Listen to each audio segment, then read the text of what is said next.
கால் பயிற்சி. நிலை 1. 2 பாதங்களையும் சுமார் 1.5 அடி இடைவெளியில் அகற்றி வைத்துக் கொண்டு கைகளை பின்புறமாக ஊன்றி வைத்துக் கொள்ளவும். பின் 2 கால்களையும் உட்புறமாக பெருவிரல்கள் தரையை தொடுமளவில் உட்புறமாக குவிக்கவும். பிறகு பக்கவாட்டில் பாதங்கள் முழுவதும் தரையை தொடுமளவு விரிக்கவும். இதுபோல 5 முறை செய்யவும்.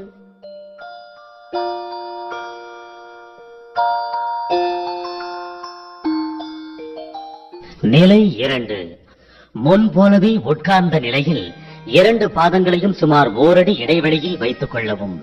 பின்னர் ஒரே சமயத்தில் 2 பாதங்களையும் வலதுபுறமாகவும் பின் இடதுபுறமாகவும் பாதங்கள் முழுவதும் பக்கவாட்டில் தரையில் படியுமாறு வலப்புறமும் இடப்புறமும் மாற்றி மாற்றி பாதங்களை அசைக்கவும். இதுபோல 5 முறை செய்யவும். நிலை 3. முன் பயிற்சிகளில் செய்தது போலவே பாதங்களை 1 அடி இடைவெளியில் வைத்துக் கொள்ளவும். 2 பாதங்களையும் ஒரே சமயத்தில் வலச்சுழலாக 5 முறை சுற்றவும்.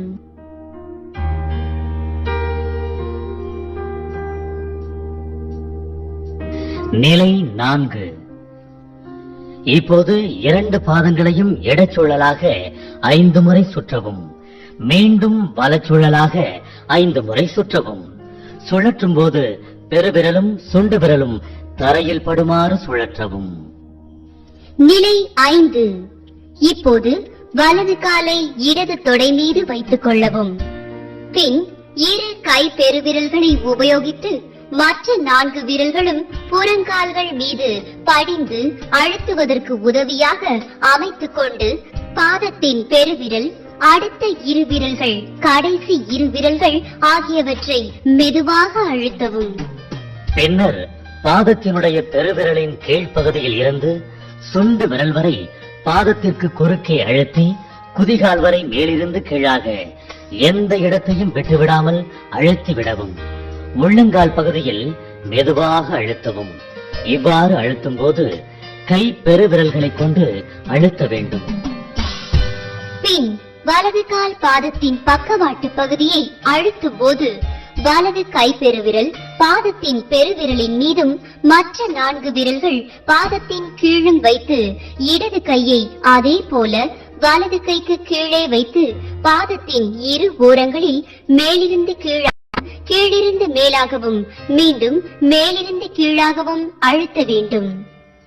பின்பு கணுக்கால் மூட்டை சுற்றிலும் 2 பக்கமும் கீழிருந்து மேலாகவும் மேலிருந்து கீழாகவும் மீண்டும் கீழிருந்து மேலாகவும் 3 முறை அழுத்த வேண்டும்.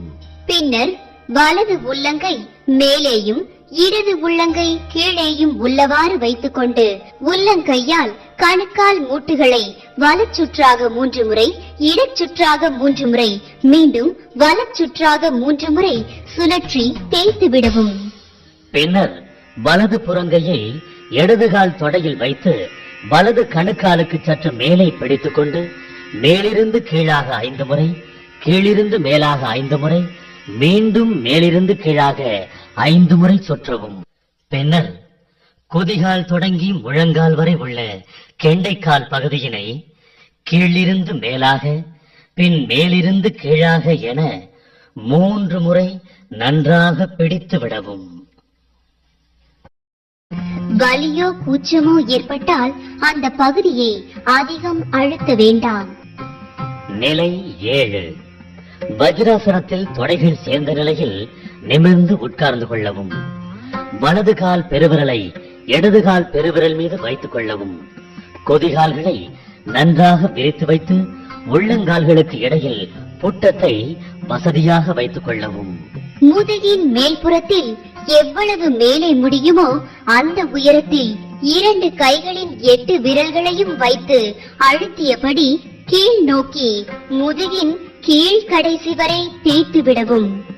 கை பெருவிரல்கள் 2ம் முதுகின் பக்கவாட்டிலும் மற்ற 8 விரல்களும் முதுகெலும்பை தொட்டவாறும் இருக்க வேண்டும். இவ்வாறு 5 முறை மேலிருந்து கீழாக நன்றாக தேய்த்து விடவும். கால் பயிற்சியினால் ஏற்படும் நன்மைகள். கால்கள் பலமடைகின்றன. வயிற்றின் எல்லா பகுதியிலும் இரத்த ஓட்டம் சீரடைகிறது. கீழ்பாதம், கணுக்கால் வீக்கம், முழங்கால் வலி, குடைச்சல், நரம்பு வலி இவை குணமடையும், வராமல் தவிர்க்கப்படும். உடலின் முக்கியமான உட்பகுதிகளான இருதயம், சுவாசப்பைகள், குடல், மூளை, சுரப்பிகள் போன்றவற்றுடன் நரம்பு மூலம் பாதங்களுக்கு தொடர்புள்ளது. பாதங்கள் மற்றும் கால் வீரல்கள் அழுத்தப்படுவதால் அவற்றின் இயக்கம் நரம்புகள் மூலம் ஊக்கிவிடப்பட்டு நன்கு சுறுசுறுப்புடன் இயங்க வகை செய்யப்படுகிறது. முதுகெலும்பை வருடி விடுவதன் மூலம் அதிலிருந்து புறப்படும் நரம்புகள் ஊக்கிவிடப்பட்டு மூத்திரக்காய் மற்றும் அடிவயிற்று பகுதியின் இயக்கம் நன்கு அமைகிறது.